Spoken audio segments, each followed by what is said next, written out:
Ела, да ти разкажа приказка.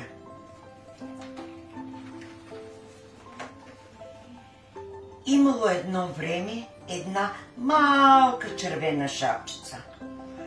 Тя все не можела да намери вълка и се лутала в гората цял ден.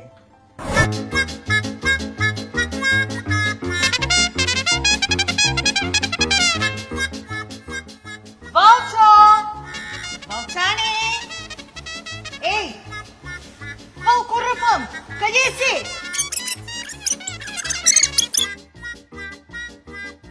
Гаден мръсен вълк! Вълчо! Вълчанче!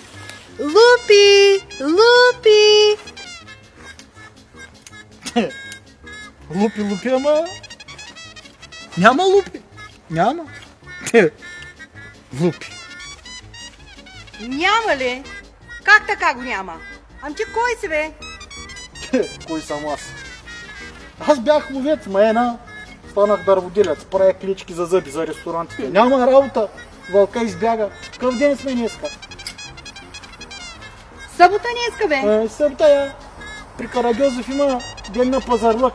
Виж вълка какво писмо оставя там. Гледай. Къде? Там, при Карагьозов? Чакай да видя аз. Чакай да видя. Скъпа шапко, омръзна ми да ям старите кокали на баба ти. Пък и ти не си кой знае какво, то да ме порят постоянно. И без друго, на Карагьозов има и отпиле мляко. А и днес е събота, ако успее да се спазаря, може да получи отстъпка от 5 до 15%. В четвъртък пък всичко им е 10% надолу. Ден на народа, нали разбираш? Тъй, че не ме чакай да гоня гората заради тебе. В магазините на Карагьозов има всичко. Пък ако не мога да ида, ми го карат и в гората даже. Аз отивам да спазаря една пастърмица. Суджук чух, че е имало. Хайде! И до Карагьозов. Твой Вълчо Вълков. Ден за пазарлък ли? А че аз какво правя тук изобщо?